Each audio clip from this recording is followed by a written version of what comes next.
ನಮಸ್ಕಾರ ಸ್ನೇಹಿತರೆ, ನನ್ನ ಚಾನಲ್ಗೆ ನಿಮ್ಮೆಲ್ಲರಿಗೂ ಸ್ವಾಗತ.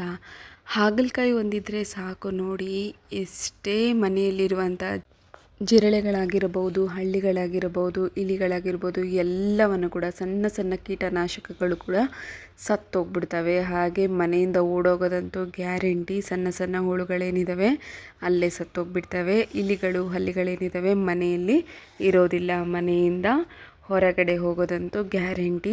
ಹಾಗಲಕಾಯಿಯಿಂದ ಈ ರೀತಿ ಮಾಡಿ ನೋಡಿ, ನೀವೇ ಶಾಕ್ ಆಗ್ತೀರಾ. ಈ ಕಾಯಿ ಇದ್ದರೆ ಸಾಕು ನೋಡಿ ಸ್ನೇಹಿತರೆ, ಎಷ್ಟೇ ಇರ್ಬೋದು ಎಲ್ಲ ಕೂಡ ಹೋಗುತ್ತೆ. ಹಾಗಿದ್ರೆ ಈ ರೆಮಿಡಿನ ಯಾವ ರೀತಿ ಮಾಡೋದು ಅಂತ ನಾನು ನಿಮಗೆ ಇವತ್ತು ಈ ವಿಡಿಯೋದಲ್ಲಿ ತೋರಿಸ್ಕೊಡ್ತಾ ಇದ್ದೀನಿ. ಇಲಿಗಳು ಜಾಸ್ತಿ ಆಗಿದ್ದಾವೆ. ಇಲಿಗಳಿಂದ ಮನೆಯಲ್ಲಿ ಸಣ್ಣ ಸಣ್ಣ ಮಕ್ಕಳು, ವಯಸ್ಸಾದವರಿದ್ದರೆ ಇನ್ಫೆಕ್ಷನ್ ಜಾಸ್ತಿ ಆಗುತ್ತೆ. ಅಷ್ಟೇ ಅಲ್ಲ, ಕಿರಿಕಿರಿ ಕೂಡ ಜಾಸ್ತಿ ಆಗುತ್ತೆ. ಹೆಲ್ತ್ ಕೆಟ್ಟೋಗುತ್ತೆ. ಸಣ್ಣ ಸಣ್ಣ ರೋಗಗಳಂತೇಳಿ ನಾವು ನೆಗ್ಲೆಕ್ಟ್ ಮಾಡ್ಬೋದು, ಬಟ್ ಅದು ಯಾವಾಗ ದೊಡ್ಡ ರೋಗ ಆಗುತ್ತೆ, ಇನ್ಫೆಕ್ಷನ್ಸ್ ಆಗುತ್ತೆ ಅಂತ ಗೊತ್ತಾಗೋದಿಲ್ಲ. ಹಾಗಾಗಿ ಮನೆಯಲ್ಲಿ ನಾವು ಸುರಕ್ಷಿತವಾಗಿರಬೇಕು ಅಂತಂದರೆ ಮನೆ ಮದ್ದನ್ನು ಟ್ರೈ ಮಾಡೋದ್ರಲ್ಲಿ ಏನು ಫಾಲ್ಟ್ ಇಲ್ಲ ಸ್ನೇಹಿತರೆ. ನಾವು ಹೊರಗಡೆಯಿಂದ ಎಷ್ಟೋ ಕೆಮಿಕಲ್ಸ್ನ ತಂದಿರ್ತೀವಿ. ಒಂದೊಂದು ಟೈಮ್ ಅವು ಹಾರ್ಮ್ ಆಗ್ತವೆ ಅಥವಾ ಏನಾದರೂ ಬೇರೆ ಪ್ರಾಬ್ಲಮ್ಸ್ ಆಗೋ ಚಾನ್ಸಸ್ ಭಾಳ ಇರುತ್ತೆ. ಬಟ್ ಇದು ಮನೆ ಮದ್ದು ಇರೋದ್ರಿಂದ ನಿಮಗೆ ಏನು ಪ್ರಾಬ್ಲಮ್ ಆಗೋದಿಲ್ಲ. ಮನೆಯಲ್ಲಿರುವಂಥ ರೆಮಿಡಿ ಇರೋದ್ರಿಂದ ಇದು ನಿಮಗೆ ಪ್ರಾಬ್ಲಮ್ ಆಗೋದಿಲ್ಲ.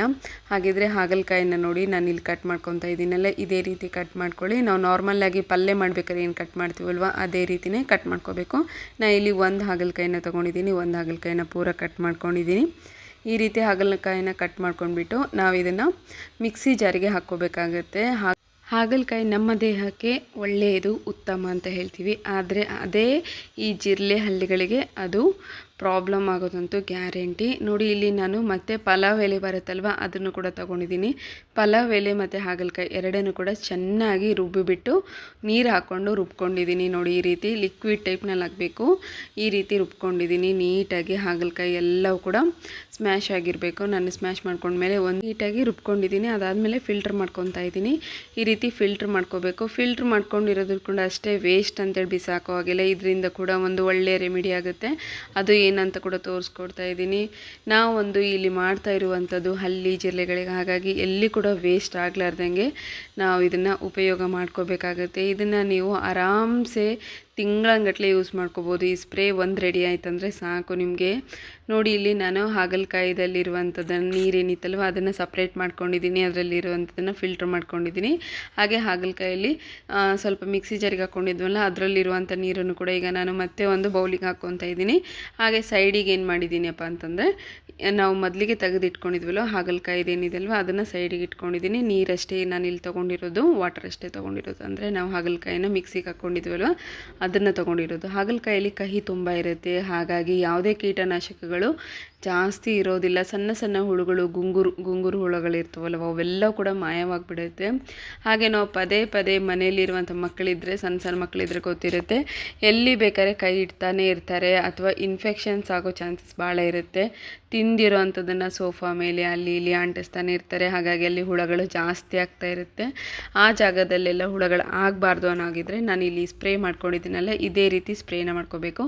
ಈ ಸ್ಪ್ರೇಗೆ ಏನೇನು ಹಾಕಬೇಕು ಅಂತಂದರೆ, ಈ ಬೌಲ್ನಲ್ಲಿ ನಾನು ಫಸ್ಟಿಗೆ ಹಾಕ್ಕೋಬೇಕಾದ್ರೆ ನಾನಿಲ್ಲಿ 1 ಸ್ಪೂನ್ ಆಗುವಷ್ಟು ಇದಕ್ಕೆ ನಾನು ಕರ್ಪೂರನ ಹಾಕ್ಕೊಂಡಿದ್ದೀನಿ. ಹಾಗೆ 1 ಬೌಲ್ ಆಗುವಷ್ಟು ಪೂರ ಡೆಟಾಲ್ನ ಆ್ಯಡ್ ಮಾಡ್ಕೊಂಡಿದ್ದೀನಿ. ಡೆಟಾಲ್ ಹಾಕೋದ್ರಿಂದ ಹೆಲ್ತಿಗೆ, ಅಂದರೆ ಈ ಒಂದು ಇನ್ಫೆಕ್ಷನ್ಸ್ ಆಗೋದನ್ನೇನು ತಡೆಗಟ್ಟುತ್ತೆ. ಹಾಗಾಗಿ ಹೆಲ್ತಿಗೆ ಒಳ್ಳೆಯದು ಅನ್ನೋದಕ್ಕೋಸ್ಕರ ನಾನು ಹಾಕಿರೋದು. ಈಗ ಸ್ಪ್ರೇ ರೆಡಿಯಾಗಿದೆ. 1 ಬೌಲ್ ಆಗುವಷ್ಟು, ಕರೆಕ್ಟಾಗಿ 1 ಬೌಲ್ ಆಗುವಷ್ಟು ನೀರು ಇತ್ತಲ್ವ ಅದು, ಅಂದರೆ ಈಗ ನಾವು ಹಾಗಲಕಾಯಿ ನೀರೇನಿತ್ತಲ್ವ ಅದನ್ನು ಕರೆಕ್ಟಾಗಿ ಹಾಕಿರೋದು. ಹಾಗಲಕಾಯಿ ಮತ್ತು ಪಲಾವ್ ಎಲೆ ಈಗ ಎಲ್ಲ ಕಡೆ ಈ ಸ್ಪ್ರೇನ ಹೊಡ್ಕೊತ ಹೋಗಬೇಕು, ಸ್ಪ್ರೇ ಮಾಡ್ಕೊತ ಹೋಗಬೇಕು. ಇದರಿಂದ ಹಲ್ಲಿಗಳೇನೇ ಇದ್ದಾವೆ ಜಾಸ್ತಿ ಬರೋದಿಲ್ಲ. ಹಲ್ಲಿಗಳೇನಿದ್ದಾವೆ ಅವೆಲ್ಲವೂ ಕೂಡ ಓಡೋಗ್ಬಿಡುತ್ತೆ. ಹೆಚ್ಚು ಹಲ್ಲಿಗಳೇನಿದ್ದಾವೆ ನೋಡಿ ಸ್ನೇಹಿತರೆ, ಈ ಬಾಕ್ಲೆಯಿಂದ ಅಥವಾ ಕಿಟಕಿಯಿಂದ ಬರೋರುತ್ತೆ. ಹಾಗೆ ಈ ಕರ್ಟನ್ಗಳ ಹಿಂದೆ ಎಲ್ಲ ಇರುತ್ತೆ. ಹಾಗಾಗಿ ಸ್ವಲ್ಪ ನಾವು ಏನು ಮಾಡಬೇಕಾಗುತ್ತೆ, ಆ ಜಾಗದಲ್ಲೆಲ್ಲ ಸ್ಪ್ರೇ ಮಾಡ್ಕೋಬೇಕಾಗುತ್ತೆ. ಕಿಟಕಿ ಹತ್ರ ನೋಡಿ, ನಾನು ಕಿಟಕಿ ಹತ್ರ ಕೂಡ ಹೊಡಿತಾ ಇದ್ದೀನಿ. ನಾವು ಎಷ್ಟೇ ಜಾಗೃತೆಯಿಂದ ಇದ್ದರೂ ಕೂಡ ಹಲ್ಲಿಗಳು ಮನೆಗೆ ಬಂದೇ ಬರ್ತವೆ, ಪ್ರವೇಶಿಸ್ತೇ ಇದ್ದೇ ಇರುತ್ತೆ, ಇಲ್ಲ ಅನ್ನೋ ಹಾಗಿಲ್ಲ. ಹಾಗಾಗಿ ಈ ಸ್ಪ್ರೇನ ಮಾಡಿಟ್ಕೊಳೋದ್ರಿಂದ ಇನ್ಫೆಕ್ಷನ್ಸ್ ಆಗೋದಿಲ್ಲ, ಎಲ್ಲೂ ಹರಡೋದಿಲ್ಲ. ಹಾಗೆ ಸಣ್ಣ ಸಣ್ಣ ಹುಳುಗಳು ನೋಡಿ ನಾನು ಹೇಳಿದ್ನಲ್ಲ, ಈ ರೀತಿ ನೀವು ವುಡ್ ಮೇಲೆ ಹಾಕೋಗಿದ್ರೆ ಹಾಕಿಬಿಟ್ಟು ಒಂದ್ಸತಿ ಒರೆಸ್ಕೊಂಡ್ಬಿಡಿ. ಆ ಕಹಿ ಏನಿದೆ ನೋಡಿ ಅದು ಯಾವಾಗಲೂ ಇದ್ದೇ ಇರುತ್ತೆ, ಹೋಗೋದೇ ಇಲ್ಲ. ನೆಕ್ಸ್ಟ್ ನೋಡಿ, ನೆಕ್ಸ್ಟ್ ಟಿಪ್ ಬಂದುಬಿಟ್ಟು ಇಲಿಗಳನ್ನು ಓಡಿಸೋದಕ್ಕೆ ಮತ್ತು ಜಿರಳೆಗಳನ್ನು ಓಡಿಸೋದಕ್ಕೆ ನಾನು ಇಲ್ಲೊಂದು ಸಿಂಪಲ್ ಟಿಪ್ನ ತೋರಿಸ್ತಾ ಇದ್ದೀನಿ. ಇಲಿಗಳು ಊಟ ಮಾಡ್ತವೆ, ಅಂದರೆ ನಾವು ಆಹಾರದಿಂದನೇ ಇಲಿಗಳನ್ನು ಓಡಿಸ್ಬೇಕು. ಇಲಿಗಳೇನಿದ್ದಾವೆ ನೋಡಿ, ನಾವು ತಿಂದುಬಿಟ್ಟಿರೋ ಆಹಾರ, ರಾತ್ರಿ ಹೊತ್ತು ಏನಾದರೂ ಉಳಿದಿದ್ದು ಆಹಾರ ಏನಾದರೂ ಇತ್ತು ಅಂದರೆ ಅದರಲ್ಲಿ ಬಾಯಿ ಹಾಕಿಬಿಡುತ್ತೆ. ಹಾಗಾಗಿ ಇಲಿಗಳು ಮುಟ್ಟಿರೋದನ್ನು ನಾವು ಮುಟ್ಟಿದರೆ ಇನ್ಫೆಕ್ಷನ್ ಆಗೋ ಚಾನ್ಸಸ್ ಭಾಳ ಇರುತ್ತೆ. ಸಣ್ಣ ಮಕ್ಕಳಿರ್ಬೋದು, ವಯಸ್ಸಾದವರು ಇರ್ಬೋದು, ಎಲ್ಲರಿಗೂ ಕೂಡ ಇನ್ಫೆಕ್ಷನ್ ಹರಡೋ ಚಾನ್ಸಸ್ ಇರುತ್ತೆ. ಹಾಗಾಗಿ ನಾನು ಇಲ್ಲಿ ಈ ಒಂದು ಸಿಂಪಲ್ ರೆಮಿಡಿನ ತೋರಿಸ್ತಾ ಇದ್ದೀನಿ. ಅದೇ ರೀತಿ ನೀವು ಕೂಡ ಮಾಡ್ಕೊಳ್ಳಿ, ಈಸಿಯಾಗುತ್ತೆ. ಇದಕ್ಕೆ ನೋಡಿ ನಾನು ಗೋಧಿ ಹಿಟ್ಟನ್ನ ತೊಗೊಂಡಿದ್ದೀನಿ. ಆಲ್ರೆಡಿ ನಾನು ಮಿಕ್ಸಿ ಜಾರಿಗೆ ಹಾಕಿ ತೆಗೆದು ಇಟ್ಟಿರುವಂಥ ಹಾಗಲಕಾಯಿ ಪೇಸ್ಟ್ ಏನಿದೆ ಅಲ್ವಾ, ಅದನ್ನ ಇದರಲ್ಲಿ ಆ್ಯಡ್ ಮಾಡ್ಕೊಂಡಿರೋದು. ಕರೆಕ್ಟಾಗಿ ಇದಕ್ಕೆ 1 ಟೇಬಲ್ ಸ್ಪೂನ್ ಆಗೋಷ್ಟು ನಾನಿಲ್ಲಿ ಬೋರಿಕ್ ಪೌಡರ್ನ ಆ್ಯಡ್ ಮಾಡ್ಕೊತಾ ಇದ್ದೀನಿ. ಬೋರಿಕ್ ಪೌಡರ್ ಹಾಕೋದ್ರಿಂದ ಸಣ್ಣ ಸಣ್ಣ ಹುಳುಗಳಿರ್ತವೆ ನೋಡಿ, ಕರಿ ಹುಳುಗಳು. ಈ ಗೋಧಿ ಹಿಟ್ಟು, ಅಕ್ಕಿನಲ್ಲಿ ಗೋಧಿ ಮತ್ತು ಅಕ್ಕಿ, ಜೋಳ ಇದರಲ್ಲೆಲ್ಲ ಕರಿ ಹುಳುಗಳು ಬಂದಿರ್ತಾವಲ್ಲ ಸಣ್ಣ ಸಣ್ಣ, ಅವೆಲ್ಲ ಕೂಡ ಹೋಗುತ್ತೆ. ಹಾಗಾಗಿ ಇದರಲ್ಲಿ ಆ ಬೋರಿಕ್ ಪೌಡರ್ನ ಆ್ಯಡ್ ಮಾಡ್ಕೊತಾ ಇದ್ದೀನಿ. ಇದನ್ನು ನೀವು ಆರಾಮ್ಸೆ ಹೋಗಿ ಕಿರಾಣಿ ಸ್ಟೋರ್ನಲ್ಲಿ ತೊಗೋಬೋದು, ಅವೈಲೇಬಲ್ ಇರುತ್ತೆ. ಈಗ ಇದನ್ನು ಉಂಡೆ ಮಾಡ್ಕೊತಾ ಇದ್ದೀನಿ. ಸ್ವಲ್ಪ ನೀರು ಎಷ್ಟು ಬೇಕೋ ಅಷ್ಟನ್ನು ಹಾಕ್ಕೊಂಡು ನಾವು ಚಪಾತಿ ಹಿಟ್ಟನ್ನು ಯಾವ ರೀತಿ ನಾದ್ಕೊತೀವಲ್ಲೋ ಅದೇ ರೀತಿಯೇ ಇಲ್ಲಿ ನಾದ್ಕೊತಾ ಇರೋದು. ನಾನು ಕೂಡ ಸೇಮ್ ಅದೇ ರೀತಿಯೇ ನಾದ್ಕೋಬೇಕು. ಜಾಸ್ತಿ ಸಮಯ ತಗೊಳೋದಿಲ್ಲ, ಏನಿಲ್ಲ, ತುಂಬ ಸುಲಭವಾಗಿ ಈಸಿಯಾಗಿ ಮಾಡ್ಕೋಬೋದು ಸ್ನೇಹಿತರೆ. ನೋಡಿದ್ರಲ್ಲಿ ಇವಾಗ ಈ ರೀತಿ ಒಂದು ಉಂಡೆನ ಮಾಡ್ಕೊಂಡಿದ್ದೀನಿ. ಹೆಗ್ಣಗಳು ಜಾಸ್ತಿ ಇದ್ದರೆ ಈ ರೀತಿ ದಪ್ಪ ದಪ್ಪ ಉಂಡೆಗಳನ್ನು ಇಡ್ಬೋದು. ಇಲಿಗಳು ಜಾಸ್ತಿ ಆಗಿದ್ದಾವೆ ಅಥವಾ ಹಲ್ಲಿಗಳು ಕೂಡ ಅಷ್ಟೇ ಜಾಸ್ತಿ ಇದ್ದಾವೆ ಅನ್ನೋ ಹಾಗಿದ್ರೆ ಈ ರೀತಿ ಮಾಡ್ಕೊಳ್ಳಿ. ನಾನಿಲ್ಲಿ ಒಂದು 5-6 ಉಂಡೆಗಳನ್ನು ಮಾಡ್ಕೊಂಡಿದ್ದೀನಿ. ಹಾಗಲಕಾಯಿ ಏನಾದರೂ ಉಳಿದಿದ್ರೆ ನಾನು ಮಾಡ್ಕೋಬೇಕಾದ್ರೆ ಒಂದು ಸ್ವಲ್ಪ ಲಾಸ್ಟಿಗೆ ಎಡ್ಜಸ್ ಏನಿತ್ತಲ್ಲ ಅಲ್ಲಿ ಹಾಗಲಕಾಯಿ ಉಳಿದಿತ್ತು. ಸೊ ಈ ರೀತಿ ಹಾಗಲಕಾಯಿ ಇತ್ತಂದರೆ ಹಾಗಲಕಾಯಿನ ಕಟ್ ಮಾಡ್ಕೊಂಡ್ಬಿಟ್ಟು ಸಣ್ಣ ಸಣ್ಣ ಪೀಸಸ್ ಆಗಿ ಕಟ್ ಮಾಡ್ಕೊಳ್ಳಿ. ಸ್ಲೈಸಸ್ ಆಗಿ ಕಟ್ ಮಾಡಿಕೊಂಡು ನೀವು ಉಂಡೆನ ಕೆಳಗಡೆ ಇಡೋಕ್ಕೆ ಇಷ್ಟ ಇಲ್ಲ, ನಮಗೆ ಸ್ವಲ್ಪ ಅಂಟಾಗುತ್ತೆ ಅನ್ನೋ ಹಾಗಿದ್ರೆ ನೀವು ಈ ರೀತಿ ಹಾಗಲಕಾಯಿ ಮೇಲ್ಗಡೆ ಕೂಡ ಹಾಕಿ ಇಡ್ಬೋದು. ನಾನಿಲ್ಲಿ ಮೇಲ್ಗಡೆ ಏನಿದೆ ನೋಡಿ, ಕಪಾಟ್ ಆಗಿರ್ಬೋದು, ಕಬೋರ್ಡ್ಸ್ ಆಗಿರ್ಬೋದು, ಅಲ್ಲೆಲ್ಲ ಪಾತ್ರೆಗಳಿಟ್ಟಿರ್ತೀವಿ ಅಥವಾ ಏನಾದರೂ ಸ್ಟೇಷ್ನರಿ ಐಟಮ್ಸ್ ಇರ್ಬೋದು ಅಥವಾ ಕಾಯಿಪಲ್ಯಗಳಾಗಿರ್ಬೋದು, ಏನೇ ಇಟ್ಟರೂ ಕೂಡ ಈ ರೀತಿ ನಾನು ಇಡೋದ್ರಿಂದ ಅಲ್ಲಿ ಈ ಇಲಿ ಆಗಿರ್ಬೋದು, ಜಿರಳೆಗಳಾಗಿರ್ಬೋದು ಬರೋದಿಲ್ಲ.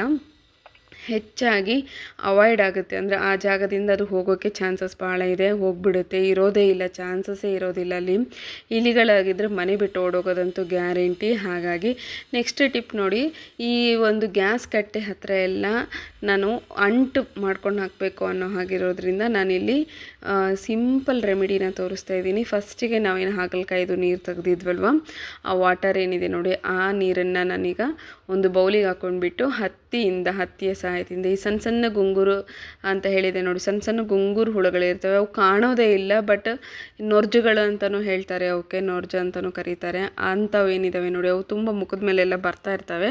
ಈ ರೀತಿ ಬರೋ ಅಂಥದ್ದು ಇರುತ್ತಲ್ವ, ಅದನ್ನು ನಾವೇನು ಮಾಡಬೇಕಪ್ಪ ಅಂತಂದರೆ ಹತ್ತಿಯಲ್ಲಿ ಹಾಕ್ಕೊಂಡ್ಬಿಟ್ಟು ಮನೆಯ ಮುಂದೆ ಬಾಗಿಲುಗಳಿಗೆ ನಮಗೆ ಎಲ್ಲಿ ಅನಿಸುತ್ತೋ ಆ ಜಾಗದಲ್ಲಿ ಇದನ್ನು ಅಂಟಿಸ್ಕೊತ ಹೋಗಬೇಕು. ಅಂಟಿಸ್ಕೊಂಡು ಹೋಗೋದ್ರಿಂದ ಈಸಿಯಾಗಿ ಈ ಒಂದು ಸಣ್ಣ ಸಣ್ಣ ಹುಳುಗಳೇನಿದ್ದಾವೆ ಬರೋದಿಲ್ಲ. ನೆಕ್ಸ್ಟ್ ಬಂದುಬಿಟ್ಟು ಹಾಗಲಕಾಯಲ್ಲಿ ನಾನು ಮಾಡಿಟ್ಕೊಂಡಿದ್ನಲ್ವ, ಅದನ್ನು ಕೂಡ ನಾನೀಗ ಗ್ಯಾಸ್ ಕಟ್ಟೆ ಕೆಳಗಡೆ ಅಥವಾ ಕಿಟಕಿ ಹತ್ರ ನಮಗೆ ಎಲ್ಲಿ ಅನಿಸುತ್ತೋ, ಎಲ್ಲಿಂದ ಜಾಸ್ತಿ ಇಲಿಗಳು ಬರ್ತಾ ಇದ್ದಾವೆ ಅನಿಸುತ್ತೋ ಅಲ್ಲಿ ಹಾಕಿ, ಇನ್ನು ಸ್ವಲ್ಪ ದೊಡ್ಡ ಇರೋವೇನಿದ್ದಾವೆ ನೋಡಿ, ನಾನು ಮೇನ್ ಎಂಟ್ರೆನ್ಸಿ ಬಾಗಿಲಿಗೆ ಹಾಕ್ತಾಯಿದ್ದೀನಿ. ಹಾಗೆ ಮನೆಯಿಂದ ಇರುವಂತಹ ಅಡುಗೆ ಮನೆ ಬಾಗಿಲಿಗೆ ಕೂಡ ಹಾಕ್ತಾಯಿದ್ದೀನಿ. ಈ ಕಪಾಟ್ನಲ್ಲಿ ಕೂಡ ಇಡ್ತಾಯಿದ್ದೀನಿ, ದಪ್ಪ ಇರೋವೆಲ್ಲ ಕಪಾಟ್ನಲ್ಲಿ ಇಡ್ತಾಯಿದ್ದೀನಿ. ಹಾಗೆ ಈ ಗೋಧಿ, ಜೋಳ ಅಥವಾ ಅಕ್ಕಿ ಏನಾದರೂ ಮನೆಯಲ್ಲಿ ಚೀಲಗಳ ಟೈಪ್ ಇದ್ದರೆ ಅಲ್ಲಿ ಕೂಡ ಇದನ್ನು ಇಟ್ಕೊಂಡ್ಬಿಡಿ. ನೆಕ್ಸ್ಟ್ ಬಂದುಬಿಟ್ಟು ನೋಡಿ, ಅದು ಉಳಿದಿರುವಂತಹ ಸ್ಪ್ರೇ ಏನಿದೆ ನೋಡಿ, ಅದನ್ನು ರಾತ್ರಿ ಸಮಯದಲ್ಲಿ ಏನು ಮಾಡಬೇಕಪ್ಪ ಅಂತಂದರೆ ಈ ರೀತಿ ಸಿಂಕಲ್ಲಿ ಇರುತ್ತಲ್ವ, ಸಿಂಕಿನ ಹತ್ರ ಹಾಕಿಬಿಟ್ಟು ಬಿಟ್ಬಿಡಬೇಕು. ಇದನ್ನು ನೀರು ಹಾಕೋದೇನು ಬೇಕಾಗೋದಿಲ್ಲ. ಈ ಸಣ್ಣ ಜಿರಳೆಗಳಿದ್ದರೆ ಕೂಡ ಆ ಒಂದು ಸಿಂಕಿನಿಂದ ಬರೋದೇ ಇಲ್ಲ, ಅಲ್ಲೇ